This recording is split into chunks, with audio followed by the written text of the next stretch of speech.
offensive lines in all of football. I repeat, they have one of the best offensive lines in all of football. And the fact that the Lions are throwing the ball over the field to the likes of Golden Tate and those other guys, Golden Tate, Kenny Galloway, Marvin Jones Jr., Theo Riddick, and those guys, that lets you know that they have a solid running game. If I'm not mistaken, I think his name Kerryon Johnson. I think he almost averages 6 yards a carry. I think he only got like 200 yards rushing on the year, and he got 100 of those yards in one game last year. This is the same team. The reason I'm picking the Dallas Cowboys is because the Dallas Cowboys have defense. The Dallas Cowboys have enough defense to stop the Detroit Lions. Now, if the same Detroit Lions team that showed up in Fox or showed up against the New England Patriots show up tomorrow in Texas, they're going to beat the Dallas Cowboys. So I am switching my team. The Cowboys losing this game because for whatever reason, Jerry Jones wants to let Dak Prescott be the new Danny White or the Don Meredith of this generation. He's just not there yet. First and foremost, he can't be those guys because those guys were throwing the bullet Bob Hayes, Tony Hill, Drew Pearson, and then they were throwing the Drew Pearson and Tony Hill. And this dude is throwing to a dude named Drew and Tony. And it's just not working, man. Let me change this. I'm going to scratch this out on my paper. The Dallas Cowboys going to get their ass whooped in Texas Stadium. They don't have a home field advantage. Dudes spend all that money in that stadium just to get their ass kicked and host boxing matches. Okay, I'm going with that. Now, the last game I'm going to cover before I go back to basketball is the Buffalo Bills versus the Green Bay Packers. The Buffalo Bills are about to get shredded again. They're at Lambeau Field, and for the first time since before week one, Aaron Rodgers has practiced the entire week. Bad news for Buffalo. Buffalo can't score. This dude, Josh Allen, will be reintroduced to his rookie year. This is not the Minnesota Vikings. This is the Green Bay Packers, and he's going to be forced to throw the ball. And people like Muhammad Wilkerson and what's the big homie in the middle? I can't think of this dude. It don't make a difference. The big homie in the middle, the big Samoan cat, he's going to be flattening his ass, and it's just going to be a wrap. I'm sorry, y'all. It ain't done happening. There'll be no need to watch this game. Josh Allen, everybody overhyped him, and he's just not the dude to be. He's not the dude to be paying attention to.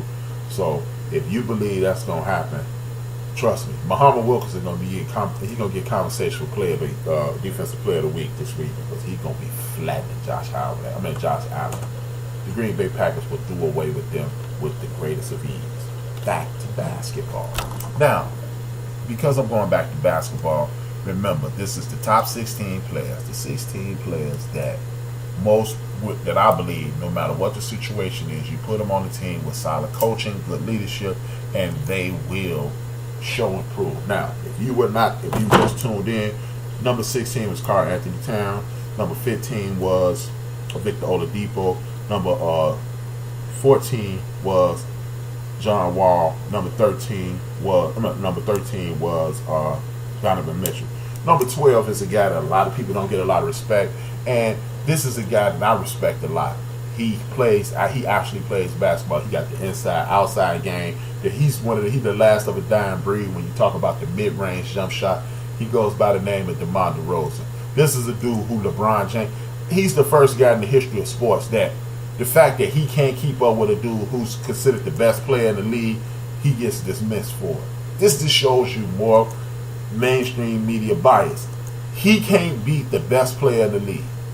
Listen to what he's getting. Oh, well, he's scared of LeBron. LeBron does what he wants with him. You mean like what Michael Jordan's doing to the league? You mean like what Larry Bird and Magic Johnson doing to the league? You mean like what Dr. J used to do to the league? So he's getting done to him what the rest of the league is getting done to over the last 35 years. And y'all saying he ain't this and he ain't that. DeMar DeRozan led the Toronto Raptors to multiple years in the playoffs, back to back or whatever it is. Consecutive years in the playoffs at the end of the day. He's a big-time scorer. He's added three-point shooting to his team. He's to his game. He's down there with the San Antonio Spurs, which is only going to enhance it because now he can play off the inside-outside game with LaMarcus Aldridge. He got the big homie Rudy Gay out there doing his thing. You got Slow Mo and Anderson doing their thing. This is going to be a team that's exciting. DeMar DeRozan actually plays defense. And the question I have is this. If they wasn't trying to hit the reset button by acquiring Kawhi Leonard, knowing he's going to leave and getting rid of the point guard, Kyle Lowry, why in the hell? What's up, big homie? Buffalo shut out the Vikings. Don't think the QB can. Don't think Green Bay can throw if Cobb don't play. The thing is, and the Vikings are in disarray right now. The Vikings will fall, in my opinion. The Vikings will fall victim to what I've been saying over the last year. It's not going to be good football played until like week 5 or week 6 in the NFL going forward, because the lack of physicality in practice. And look at the preseason. You got guys like the Dallas Cowboys didn't even play their starters in the preseason at all. The last 3 games, they didn't get a snap. How could you have any continuity and your team isn't playing? Oh, we're scared they're going to get hurt. Look, if you're scared, get a dog. I'm sorry. I feel what you said about Carl. I just think that the Buffalo Bills offense will be so poor, and that as a result of them playing piss poor, Aaron Rodgers will get a ton of opportunities, and you don't give Aaron Rodgers a ton of opportunities and expect to be successful. But back to your team, the San Antonio Spurs and DeMar DeRozan, which I got him next on my list. Like I was saying, DeMar DeRozan is a dude who is, for whatever reason, getting dismissed. And like I said, if they are not hitting the reset button on their franchise, you don't trade your best player and the coach. You either fire the coach and keep the team intact because you need another voice, or you get rid of the lead dog and keep the coach because the lead dog ain't good enough. They know the homie Kawhi is on his way somewhere else. And listening to his conversation, he being on the West Coast, because all he talked about was how much he liked to golf, how much he liked to fish, and how much he liked to be outside. Golfing and fishing you might be able to do in Toronto, but your ass is not going to be outside a lot, especially from today for the entire basketball season. He talked about being around his daughter, so I don't think his daughter going to be up there too long, and he don't want to be far away from his child. He said he spent a lot of his time in San Diego. Last time I checked, San Diego ain't but a couple hours away from Los Angeles. I do believe the homie DeMar DeRozan got the shaft. And I don't mean John Shaft, you're damn right. But he didn't get the John Shaft, but he got the shaft. He got the blame. Everybody blamed him for some shit that it wasn't on him. He lost to LeBron James. How do you call somebody a chump for losing to the best player of his generation? The next guy on my list after DeMar DeRozan is Paul George. A lot of people have gone sour on Paul George because he don't hit big shots when they count. People, we got to get off this nonsense about hitting the last shot of the game, and that makes you the man. Paul George, people forget after that horrific leg injury, Paul George has still returned to the league as one of the best players in the league. He's one of the best on-ball defenders. He can handle the ball. He can shoot the ball. He's off the dribble. He has every aspect of his game. But the thing is, he may be a second-tier player. He might, but I still believe he may be a second-tier superstar. I still believe he has what it takes to get a team into the playoffs. People say, oh, well, in my opinion, don't get fooled by the fact that Paul George stayed in Oklahoma City Thunder. He ain't stayed in Oklahoma City Thunder because he like Russ. He stayed in Oklahoma City Thunder more than likely because he listened to the end of the bench and he realized that he can get almost $300 million in Oklahoma City after 2 years and then redoing his deal, and instead of going somewhere else and get $154 million. That's why he stayed, in my opinion. I ain't mad at him, but I do believe he's still one of the best players in the league. And again, this goes along with proper leadership, meaning a good enough coach, and Mark Jackson, a good enough coach, and being and allowing him to be himself, or putting him in a proper system. 99% of the players in all the sports need to be put in an actual system to be successful. Paul George is one of those guys. So what he needs to do is be put in the proper system to maximize his abilities. That's it. That's all. Shout out to Paul George, and that's it. Now, next guy on my list, and I know people gonna be surprised that this dude is this high. He goes by the name of Chef Curry because he's cooking up some marvelous shit out there in Golden State. Yes, he is this high. The reason he's this high is because I just did it out of respect. I almost left him off the list. I'm not sure if you put Steph Curry on any team in the league with a good coach, he'll get you to the playoffs.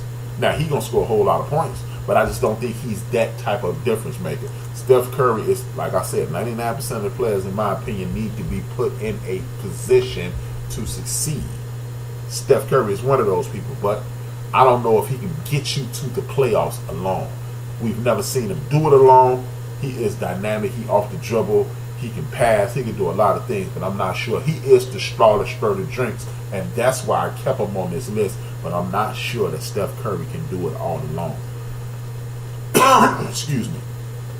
So with that being said, I'm moving to the next guy, a dude who we've seen do time and time again. He putting up big numbers. He don't do all that hard to play in the playoffs, but he's definitely getting his team to the playoffs, and that's a dude that goes by the name of Dame Dollars. Dame Dollars is the man off the dribble, passing, scoring, doing his thing. He got leadership capabilities. We've seen him do it time and time again.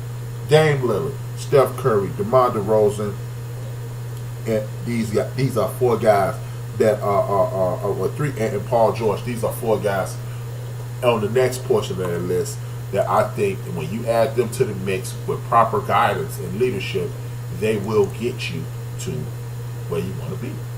Now, back to football. You know, let's take a delve into baseball. You know, I'm going to leave football alone for a second. Baseball we've seen some of the best baseball that we've seen in a very long time. The Cubs, look, we just go to the National League. Of course, the Atlanta Braves, they run away with that division. The Washington Nationals, are they breaking that team up? We'll talk about that at another time. The Phillies did play way above their head. Even though they finished 4 games under 500, nobody expected the Phillies to be anywhere near 500. The Mets did better than we thought they would do. Injuries took them out at the end, and the Marlins looked like the Marlins, of course. But when you look at the Central Division is a legitimate dog fight. The Cubs are half game up on the Milwaukee Brewers. The Milwaukee Brewers, the St. Louis Cardinals, and the Los Angeles Dodgers are all dueling for the last playoff spot. People, this is going to be hot. This is going to be something to watch. This is why I've been telling y'all, man. Everybody wants to talk about how long the baseball season is. Are you people ADHD and y'all be tired of the sun? You can't sit still and watch TV for a little while. Baseball take too long. It's 3 hours. News flash. Every football game you've ever watched been about 2 hours, 45 minutes. So 15 minutes make that much difference in your day? Come on, man. You know, it's not that serious.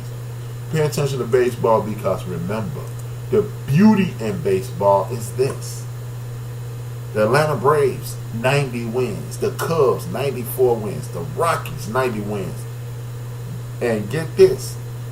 The St. Louis Cardinals can creep in at 88 wins and win the whole thing. They could get hot and win the whole thing. Nobody was paying attention to the Colorado Rockies. Are you used to playing in a high altitude? Are you able to pitch in that high altitude?